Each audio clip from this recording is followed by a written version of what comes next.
जाहिद अब्बासी साहब, आतिफ रशीद साहब, सोहेल साहब, शोएब साहब और तमाम साहब, आज का दिन सबसे पहले हम उन कश्मीरी भाइयों, उन बहनों के नाम करते हैं। आज का ये प्रोग्राम भी उनके नाम होना चाहिए, जिनको पिछले 1 साल से आप देख रहे हैं कि एक लॉकडाउन की सिचुएशन में बंद किया हुआ है। 1947 से लेके उनके ऊपर जुल्म और जबर मुख्तलिफ अंदाज से होता आ रहा है, लेकिन जो जुल्म की दास्तान पिछली दफा पिछले साल 5 अगस्त 2019 में इस फाशिस्ट मोदी ने उनके ऊपर भाई है। आपको मैं बताते चलूं मेरे भाइयों, हमारे मसाइल तो यहाँ के लोकल मसाइल हैं, लेकिन उन कश्मीरी भाइयों को जो आपके ही भाई हैं, जो आपकी ही बहनें हैं, जो 1947 से जब आपको ये आजाद रियासत मिली वो बेचारे पीछे रह गए, उनके ऊपर जुल्म जो हो रहे हैं उनके बारे में थोड़ा सा आपको बताना चाहूंगा। उन पे जो सबसे बड़ा जुल्म किया गया वो ये कि 1947 की करारदाद अगर आप पढ़े तो वो नेहरू लेके गया था। नेहरू ने ये कहा कि ये कश्मीर जो है वो डिस्प्यूटेड टेरिटरी है, ये मुतनाज़ा टेरिटरी है। उसी दो हमारी गल सुनिया भाई जी, ये इंतहाई अहम बात है जो आपको और हमें समझनी पड़ेगी कि हुआ क्या कश्मीरी अवाम के साथ। 1947 की करारदाद में नेहरू लेके गया और दुनिया ने ये माना कि ये डिस्प्यूटेड टेरिटरी है, इसको मुतनाज़ा रियासत के तौर पे माना गया। फिर पाकिस्तान और हिंदुस्तान के दरमियान शिमला माहिदा हुआ, आपको पता है 65 के बाद, उसमें भी कश्मीर की इस धरती को मुतनाज़ा रियासत के तौर पे माना गया। लेकिन जो मोदी ने किया वो क्या था, उसने यूनिलैटरली पूरी कश्मीर की रियासत को, लद्दाख को और जम्मू को और कश्मीर वैली को उसने यूनियन टेरिटरी बना दिया, यानी अपना हिस्सा बना दिया। उन्होंने दुनिया के साथ कमिटमेंट को रद्दी की टोकरी में फेंक दिया, उसने पाकिस्तान के साथ कमिटमेंट को रद्दी की टोकरी में फेंक दिया, उसने कश्मीरियों के साथ कमिटमेंट को रद्दी की टोकरी में फेंक दिया। मेरे भाइयों, मैं कल एक डोगरा की बात सुन रहा था जो जम्मू से था, उसने कहा कि मैं एज अ डोगरा यहाँ का बाशिंदा, मैं कश्मीर की आजादी की और कश्मीर के 6 स्टेट सब्जेक्ट की बहाली की बात करता हूँ। तो कोई भी कश्मीरी नस्ल का आदमी किसी सूरत में भारत के ज़ेरे इंतजाम नहीं जाना चाहेगा। आपको ये पता होना चाहिए 19 जुलाई 1947 में आपके और हमारे आबा अजदाद ने यह फैसला किया कि हमारी मंजिल पाकिस्तान है, कश्मीर बनेगा पाकिस्तान। लोग तो नारे लगाते रहे, लेकिन कल हमारे कायदे पाकिस्तान ने पाकिस्तान के नक्शे के ऊपर कश्मीर पूरे को पूरा दिखा के ये साबित कर दिया कि कश्मीर बनेगा पाकिस्तान, और इंशाअल्लाह हमारी मंजिल भी यही है। हर बच्चे को ये पता है कि कश्मीर का जब उसको मौका मिलेगा तो उसने फैसला पाकिस्तान के हक में करना है। इसलिए मेरे भाइयों, जब अपने जाती हमारे मसाइल की बात हो तो साथ में उनके लिए भी बात करें। आप सब लोग नौजवान यहाँ बैठे हैं, सोशल मीडिया यूज करते हैं, ट्विटर यूज करते हैं, उन ट्रेंड्स को फॉलो करें जो कश्मीर के हवाले से है। कश्मीर के हवाले से हर वो पिक्चर उठाएं जहाँ पे कश्मीर के ऊपर जुल्म हो रहा है। आपने देखा होगा पिछले दिनों एक छोटा सा बच्चा अपने दादा की दादा के सीने पे उनको वहाँ पे भारत की गासिब फौज ने गोलियां मारी और वो बैठा, वो तस्वीर पूरी दुनिया हिल जानी चाहिए थी, लेकिन आप और मैं उस तस्वीर को नहीं दुनिया में मार्केट कर सके। हमें मार्केट करना चाहिए। अब आते हैं यहाँ पे हमारी इस गरबी बात की बात करते हैं। मेरे भाइयों, सैयाद साहब हमारे सीनियर, जनाब इम्तियाज एडवोकेट साहब सारी जिंदगी अपोजिशन की सियासत करते आए। मैं इस धरती के नौजवानों आप सबको सलाम पेश करता हूं कि आपने कभी सरदार अतीक को वोट नहीं दिया। आपने कभी ये सारी धरती, ये सारे लोग, ये वो लोग हैं जिन्होंने पहचान लिया था कि गाजियाबाद वाले हमारे हुकूक की तर्जुमानी नहीं कर सकते। उन्होंने आपको जगह जगह पे जब उनको मौका मिला, मेरे भाइयों ये सोचने वाली बात है, यहाँ से जब 2.5 किलोमीटर पैदल आप ऊपर जाते हैं, ये पगडंडियां क्रॉस करके फिर आप स्कूल में जाएंगे, फिर आप क्या पढ़ेंगे वहां से वापस आते हुए? आपकी तो रगड़ निकल जाती। और ये आज की बात नहीं है, ये आपके साथ 70 सालों से हो रहा है। कब समझेंगे आपको और मुझे ہم تو پہلے ہی لیڈ کر رہے ہیں اس تحریک کو، لیکن اس تحریک کو پورے غربی باغ میں لے کے جانا ہے۔ میں چمیٹی جاتا ہوں، میں چمن کوٹ جاتا ہوں، میں ہیل پانڈی جاتا ہوں، جہاں جاتا ہوں وہاں پہ لوگوں کا یہی مسئلہ ہے کہ ان کے مسائل کو حل نہیں کیا گیا۔ اب اگر مسائل کو حل نہیں کیا گیا تو اس کا کیا حل ہے؟ آپ اور مجھے یہ یاد رکھنا چاہیے کہ پاکستان میں بھی اسی طرح مسائل کے حل نہیں ہوئے۔ دو جماعتی سسٹم تھا، وہاں پہ کبھی ایک ہی باری آتی تھی، کبھی بھٹو زندہ ہوتا تھا، کبھی نواز شریف ایشیا کا عظیم لیڈر بنتا تھا۔ لیکن عمران خان نے 23 سال کی محنت کے بعد 2 سال پہلے تینوں کی وکٹیں اڑا کے پھینک دی اور پاکستان میں تبدیلی لے کے آیا۔ اور آج وہ لوگ جو یہاں کے قیادت بنتے تھے ان کو کسی کو بیمار کیوں یہ پوچھے ہیں لندن؟ یہ اس لیے پوچھے ہیں کہ انہوں نے آپ کے حقوق نہیں، آپ کے حقوق کی جنگ نہیں لڑی بلکہ ذاتی جنگ لڑتے رہے، وہ ذاتی پیسے کھاتے رہے، اور اس لیے آج پاکستان کی جو زمین ہے ان کے لیے تنگ ہو چکی ہے۔ تو یہی کام ہم نے یہاں کرنا ہے۔ یہ مت سوچے، کسی ڈاؤٹ میں نہ رہیں کہ اگر عمران خان وزیر اعظم پاکستان جولائی 2021 میں رہا تو آزاد کشمیر میں اس کی حکومت ہوگی۔ کسی طرح اس میں آپ کنفیوژن کا شکار، یہاں پہ بہت لوگ کہتے ہیں کہ جناب فاروق ادھر آ گیا تو آ گیا، کوئی کچھ نہیں آ گیا۔ یہاں پہ حکومت کا یہ پاکستان کی بنے گی، اور اس کا آزاد کشمیر میں جو کیپٹن ہے وہ بیرسٹر سلطان محمود چودھری ہے۔ یہ بھی یاد رکھیں کہ بیرسٹر سلطان محمود چودھری وہ قائد ہے۔ میں اور آپ شاید سردار عتیق کے لیے کہیں کچھ اپنے علاقے میں کچھ چھوٹا موٹا نرم گوشہ رکھ سکتے ہیں، لیکن میں آپ کو یہ بتا رہا ہوں کہ 6 سال سے بیرسٹر سلطان محمود چودھری کے ساتھ چل رہا ہوں۔ ہم سے زیادہ وہ سردار عتیق احمد خان کے خلاف۔ تو یہ اطاعت کی بات ہے، یہ کمزوری کی باتیں ہیں۔ یہ کہتے ہیں ہمارے پیچھے خفیہ ہے، کوئی خفیہ ان کے پیچھے نہیں ہے۔ اگر خفیہ ہوتی تو 37 سے ان کو 3 پہ نہ لاتی، اور یہ جو 3 بھی ہیں یہ 2 بھی ہمارے ساتھ ہوں گے انشاءاللہ۔ تو اس لیے کسی طرح کے کنفیوژن کا شکار یہاں پہ بیٹھا ہوا ایک نوجوان مجھے نہیں چاہیے۔ آپ اور میں نے اس تحریک کو، یہ ہماری پسماندگی کی تحریک ہے۔ کسی برادری میں آپ نے ڈیوائیڈ نہیں ہونا، ہماری برادری ایک ہے اور وہ برادری پسا ہوا طبقہ ہے۔ آپ اور میں نمائندے ہیں پسے ہوئے طبقے کے۔ میں اپنے گھر جو ہے گاڑی پیدل جاتا ہوں اپنے گھر، اگر میرے گھر میں گاڑی جاتی تو شاید میں بھی یہ سیاست والے چکر بھی نہ بنا سکتا۔ ہم کیوں سیاست کر رہے ہیں؟ لوگ کہتے ہیں اس میں سب کچھ اپنی جیب سے جاتا ہے، ٹائم اپنا جاتا ہے۔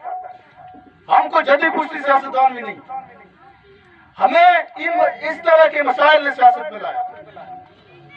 ہمیں جب 2-2 کلومیٹر پیدل جا کے اسکول سے واپس جا کے بستہ سٹی پر مسجد ہی کرنے سے تو جناب بری حالت ہی تھی۔ بڑی ہمت ہے، سلام پیش کرتا ہوں ایک ایک نوجوان کو جو یہاں سے پڑھا اور آگے بڑھا۔ آپ جری ہیں، آپ اس قوم کے ہیرو ہیں، لیکن اب یہ سلسلہ تاریکیوں کا بند ہوگا اور بند کرے گا یہ جھنڈا، یہ سرخ اور سبز رنگ کا جھنڈا، یہ ہے آپ کے مستقبل۔ اس کو گلے میں باندھے، اس کو گھروں میں لگائیں تاکہ ہر دیکھنے والے کو پتا چلے کہ تبدیلی غربی باغ میں آ چکی ہے۔ یہ میرا آپ سب سے، مجھے مت دیکھیں، امتیاز ایڈوکیٹ کو مت دیکھیں وہ کیا کہہ رہا ہے۔ آپ کا مستقبل، اس حلقے کا مستقبل اور 70 سالہ پسماندگی کا گاجر آپ نے ختم کرنی ہے تو اس کا مستقبل یہ جھنڈا ہے۔ یہ جھنڈا، اس کا احترام کریں، اس کو اپنے گھروں کی چھتوں میں بلند کریں، اور ہم یہ دیکھنا چاہتے ہیں کہ آپ اس تاریخ میں خود کتنا کردار ادا کرتے ہیں۔ آپ کو لیڈرشپ کو نہ دیکھیں، ہم سب تو آپ کی طرح کے کارکن ہیں، کوئی لیڈر نہیں ہے یہاں، کوئی لیڈر نہیں ہے۔ ہمیں کوئی نعرے لگوانے کا شوق بھی نہیں ہے، ہمیں کسی گلے میں ہار ڈلوا کے ڈھول بجانے کا بھی شوق نہیں ہے۔ ہم صرف اور صرف اس لیے سیاست میں آئے تھے کہ ہمارے مسئلے حل ہوں۔ میں آپ کو بتاؤں ایک ایم ایل اے کیا کر سکتا ہے۔ آپ جائیں، آپ جا کے ذلیل چغتائی کا حلقہ دیکھیں، آپ جائیں، آپ جا کے اپنا مصطفیٰ بشیر عباسی کا حلقہ دیکھیں۔ یہ 4 سالوں میں انہوں نے اپنے حلقوں کے نقشے بدل کے رکھ دیے۔ بھائیو 15 کلومیٹر روڈ سالانہ ملتی ہے، 70 سالوں کا حساب لگا لو، 100 وارڈ سے ہماری 130-140 گاؤں ہوں گے۔ یہ سب کے سب دو دفعہ پکے ہو سکتے تھے، لیکن کس نے نہیں کیے؟ یہ کوئی سردار عتیق کی بات نہیں ہے، اس کے آگے جو یہاں پہ اس کے سامنے اس کے ایجنٹ ہیں، جو سب سے بڑے غاصب ہیں، जो अपनी एक वोटी की खातिर पूरी कौम का सौदा कर देते हैं, पूरी नस्ल का सौदा कर देते हैं। सबसे पहले उनको गिरबानों से पकड़ो। ये सियासत अब आराम से घर में बैठ के सुकून से नहीं होने वाली। अपना हक लेना है तो छीन के लेना पड़ेगा। कोई डर नहीं होना चाहिए, किसी को खौफ नहीं होना चाहिए। आपने किसी के साथ ज्यादती नहीं करनी, जिसने आपके साथ ज्यादती की तो वो भी इधर बचेगा नहीं।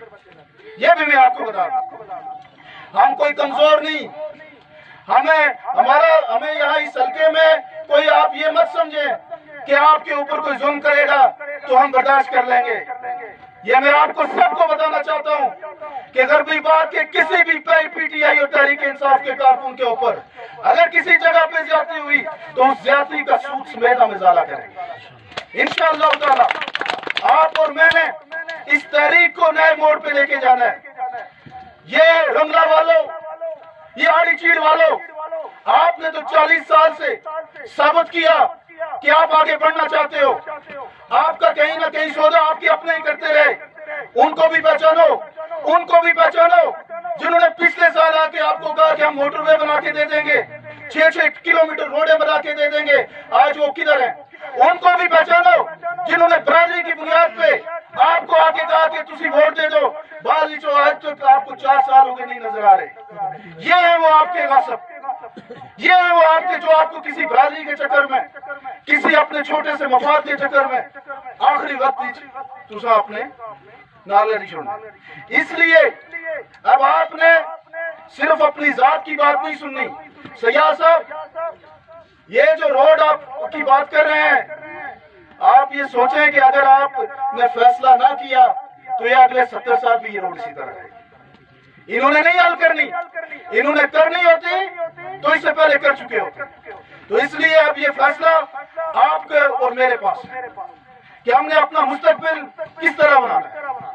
क्या हम इसी तरह तकरीरें करते रहेंगे, इसी तरह लोगों को अपने दुख और दर्द बताते रहेंगे, या फिर पीटीआई का झंडा उठा के इस तब्दील, इस इस्तेसाल के खिलाफ, इस पसमानदी के खिलाफ खड़े होंगे कि नहीं होंगे? जिला गल करो। क्यों कि यही है हमारा मुस्तकबिल। पाकिस्तान में इमरान खान के नुमाइंदा, आपको यह भी पता होना चाहिए कि थोड़ी सी अंकी फेंकी करता है तो इमरान खान ये नहीं पूछता तुमने क्या किया, अगले ही लम्हे हो फारूक। ये होती है क़यादत।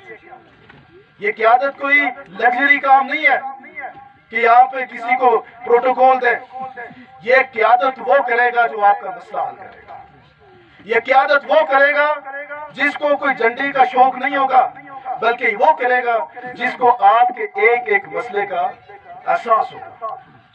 इसलिए इमरान खान का एमएलए बनना कोई आसान बात नहीं है। और इंशाअल्लाह अगर अल्लाह ने मौका दिया तो मैं ये इस गरबी बाग में देख रहा हूँ, नौजवानों का एक जोश है, एक वलवला है, एक तहरीक है, और नौजवान 80% फैसला कर चुके हैं कि हमने इस तबके को, इस इस्तेसाल को खत्म करना है। और उसके साथ अगर हमारे साथ सयाह साहब जैसे लोग और आप बुजुर्ग हमारे साथ मिल गए जो 40-40 साल से अपोजिशन कर रहे हैं, तो मैं आपको लिख के देता हूं कि इस दफा गरबी बात का कोई सौदा नहीं होने देंगे। गरबी बात पर तहरीक इंसाफ की ये क़यादत किसी के आगे झुकेगी नहीं, और किसी जगह पे भी हम आपका सौदा नहीं होने देंगे। और इंशाअल्लाह वो दिन दूर है नहीं है कि जिस दिन यहाँ पे कम से कम हमारी बेसिक जरूरियात पूरी होंगी। अगर 5 साल में काम करने वाला एमएलए मिल गया तो ये जो आप बातें बता रहे हैं, ये बातें कुछ नहीं है, ये 5 सालों में हो सकती हैं। 70 सालों का जवाब हम 5 साल में देंगे। इसलिए मेरे भाइयों, मैं सिर्फ आखिर में आपको ये भी कहना चाहता हूँ कि तहरीक इंसाफ को सिर्फ राजा शुजात और इम्तियाज एडवोकेट और बाकी जो हमारे लोग हैं वो ना देखें। ये आपकी अपनी जमात है, ये शीश खान साहब आपकी अपनी जमात है, ये आप तमाम लोगों की जमात है। इस जमात में हमारे मसलों का हल है, और इसके लिए मेहनत, और इसके लिए यहाँ पे वार्ड वार्ड घूमना, ये आपका काम। बिल्कुल उसी तरह जिस तरह तबलीग वाले का छीना लोग आने के लिए मेहनत हो रही है तो जुलूस शामिल हो जाए। अब मेहनत हो रही है इस हल्के के इस्तेसाल को खत्म करने की, और वो है तहरीक इंसाफ का झंडा।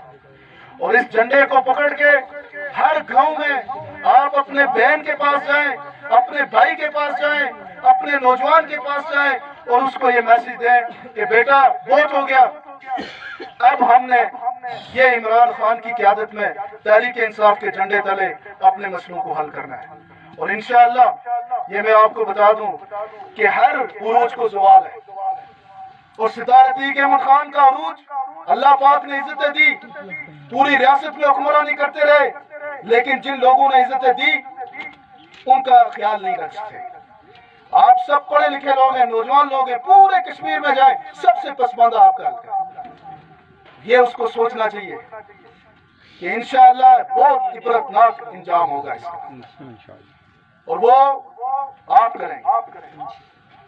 तो मैं आखिर में आप तमाम नौजवानों को, खुसूसन सयाद साहब, आपको मुबारकबाद पेश करता हूँ। बेहतरीन आपने प्रोग्राम किया। इसी तरह के प्रोग्राम जो है वो हमने आगे भी इंशाअल्लाह हम करते रहेंगे। इंतजामिया में राजा आफ्ताब अहमद साहब, राजा नईम सयाद साहब, राजा आकब ताज साहब, राजा अहमद सयाद साहब, राजा रमजान, राजा आफ्ताब, राजा शाहजेब, और आप में से तमाम एक एक आदमी जिसने ये टेंट लगाया, जिसने पीटीआई का झंडा लगाया, जिसने आज सुबह से वो हमारे इंतजार में कुछ भी किया, मैं उन तमाम को खराज अकीदत पेश करता हूँ, सलाम पेश करता हूँ। बहुत बहुत शुक्रिया।